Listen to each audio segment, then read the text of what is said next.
Saudara adalah pelayan rakyat. Saudara adalah abdi rakyat. Saudara harus membela kepentingan rakyat. Saudara harus menjaga kepentingan rakyat kita. Saudara harus berjuang untuk perbaikan hidup mereka. Itu adalah tugas kita. Itu adalah tugas kita. Kita akan jumpa dalam retreat yang akan diselenggarakan oleh Menteri Dalam Negeri di Magelang. Saya akan jumpa saudara di situ dan mudah-mudahan saudara akan kuat di Gemblong. Yang ragu-ragu boleh mundur.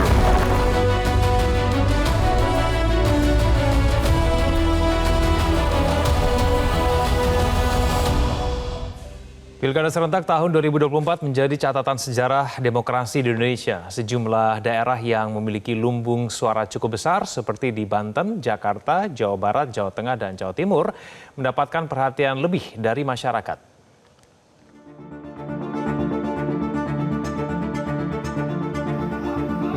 Pemilu merupakan salah satu momen penting yang pernah dilalui sepanjang 2024.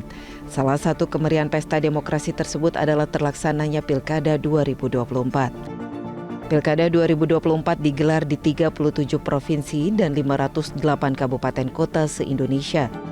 Dengan total 207,1 juta orang di 545 daerah diperkirakan menjadi pemilih. Berdasarkan pengumuman KPU, Koalisi Indonesia Maju mayoritas memenangi Pilkada 2024, yakni di Jawa Tengah, Banten, Jawa Barat, dan Jawa Timur. Hanya di Pilkada Jakarta saja PDIP berhasil mengalahkan pasangan yang diusung oleh Koalisi Indonesia Maju. Selain terbanyak dari jumlah daerah, Pilkada 2024 juga diikuti oleh 1.553 pasangan calon kepala daerah. Dari 1.553 itu, 1.500 diantaranya merupakan usungan partai politik atau gabungan partai politik. 53 sisanya merupakan pasangan calon jalur independen atau non-partai atau perseorangan. Jumlah partisipasi perempuan pada Pilkada 2024 pun meningkat, yakni 18 perempuan berlaga pada posisi gubernur dan wakil gubernur. Di tingkat bupati dan wakil bupati, jumlah calon perempuan mencapai angka 210 perempuan. Dan di tingkat wali kota dan wakil wali kota, terdapat 81 perempuan yang turut bersaing pada Pilkada 2024. Sebanyak 15 artis tanah air ikut mencalonkan diri dalam kontestasi pilkada. Mereka diantaranya merupakan petahana dan ada juga yang baru maju pada pilkada kali ini. KPU pun mengonfirmasi pasangan calon tunggal yang berlaga pada Pilkada 2024 sebanyak 37 paslon. Dari sejumlah daerah tersebut, 2 diantaranya dimenangi kota kosong, yakni Pilkada Kota Pangkal Pinang dan Pilkada Kabupaten Bangka. Pada kedua daerah itu, KPU akan menggelar pilkada ulang pada 27 Agustus 2025. Partisipasi pemilih pada Pilkada 2024 menurun dibandingkan Pilpres dan Pileg 2024, yakni di bawah 70%. Bahkan jumlah partisipasi pemilih pada Pilkada Jakarta tahun 2024 dilaporkan menjadi yang terendah sepanjang sejarah. Selain menjadi rekor tingkat partisipasi paling rendah, jumlah partisipasi Pilkada Jakarta disebut KPU lebih rendah dibandingkan pemilihan presiden dan pemilihan legislatif 2024 pada Februari tahun lalu. Pasca gelaran Pilkada 2024, sebanyak 309 gugatan hasil pemilihan kepala daerah diterima Mahkamah Konstitusi. Namun hanya 40 gugatan yang berhasil lanjut hingga sidang pembuktian.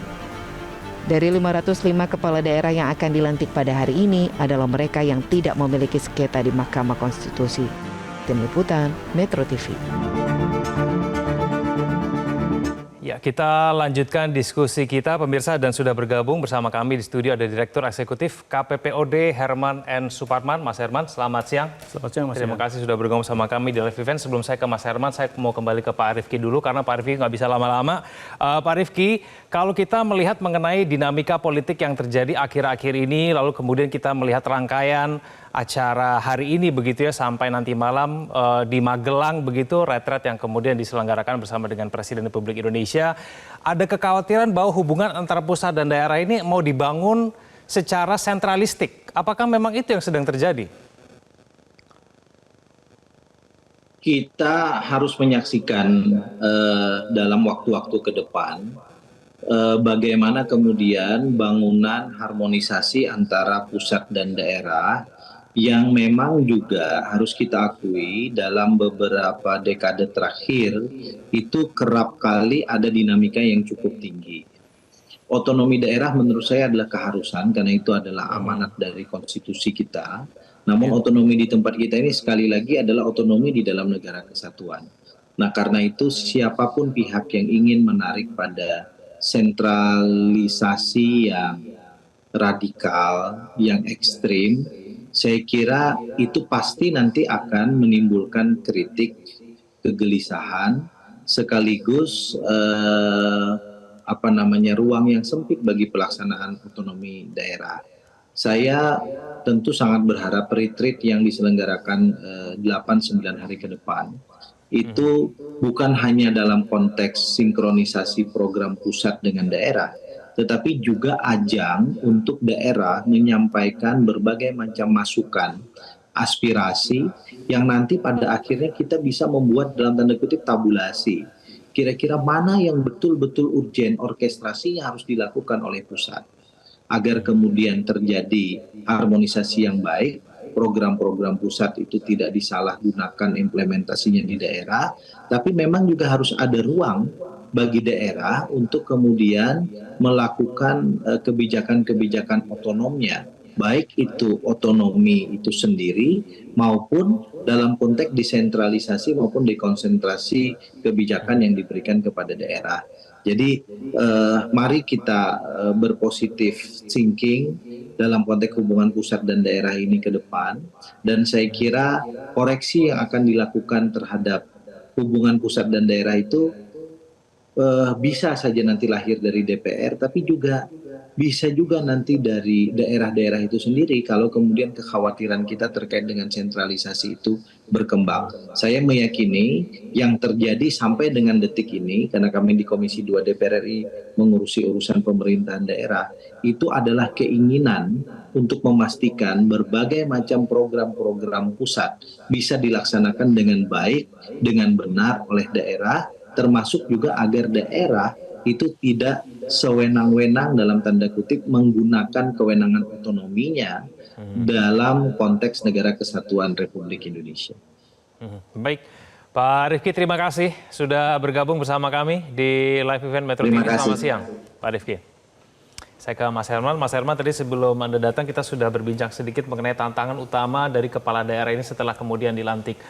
Mas Herman, apakah memang tantangan efisiensi tapi janji politik itu harus tertunaikan juga, itu menjadi tantangan utama bagi para kepala daerah kita nanti ke depannya? Ya, tentu itu bisa dikatakan sebagai tantangan paling utama dan cukup krusial di tahun 2025 ya, bagi semua pemerintah daerah, entah yang dilantik hari ini maupun yang 40 nanti yang tersisa gitu ya. Kenapa utama?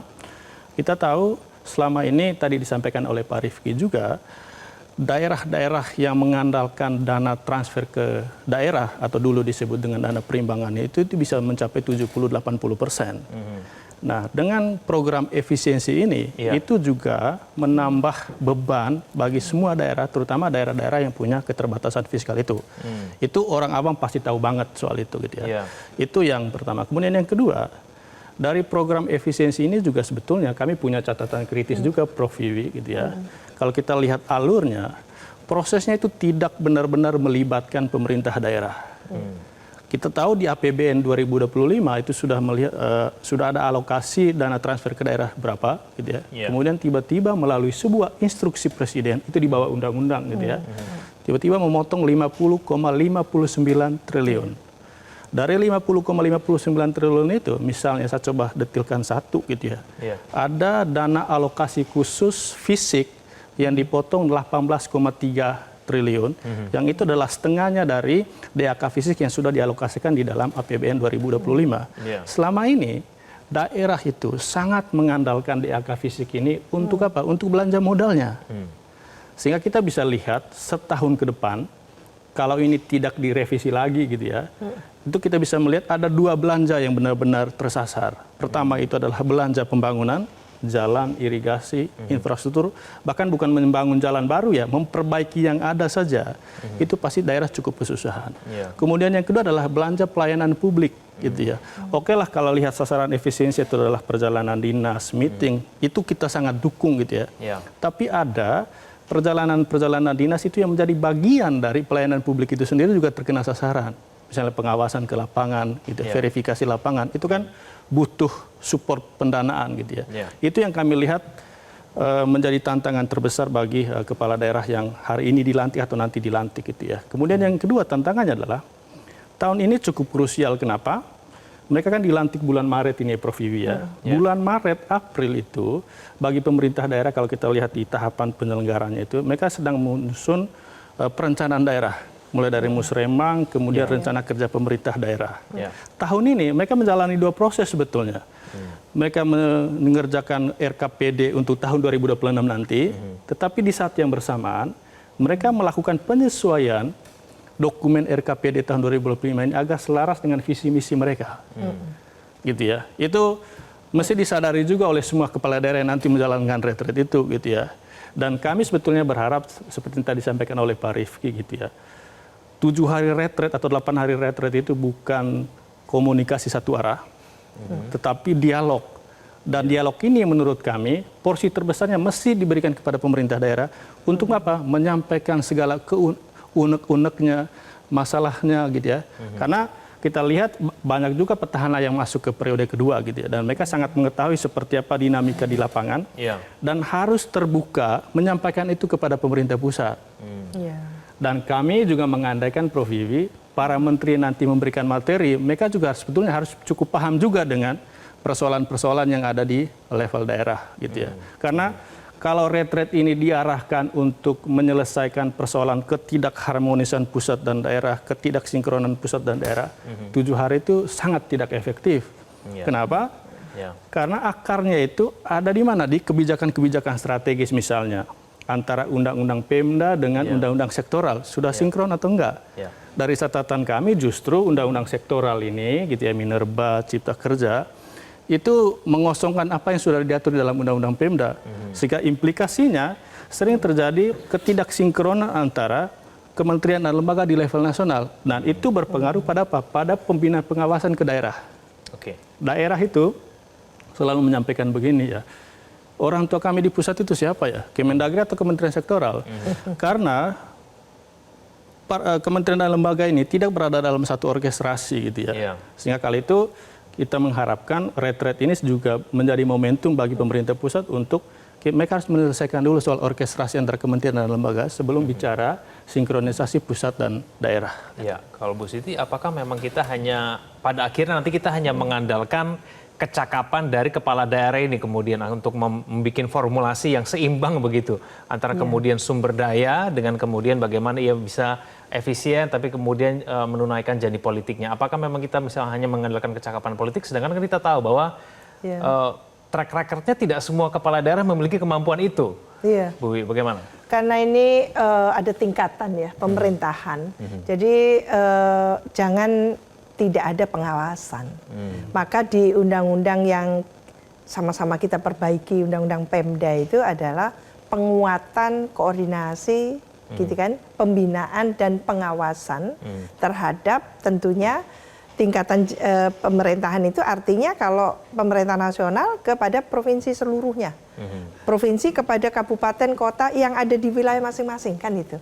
Nah, kalau itu dilakukan secara serius dan lalu Kemendagri sebagai katakan institusi, satu kementerian yang sangat bertanggung jawab terhadap maju mundurnya daerah ini, karena otoritasnya besar, dia pula yang membuat NSPK, gitu kan, yang membuat peraturan dan sebagainya, maka bagaimana ongoing prosesnya itu, jadi tidak bisa dilepas.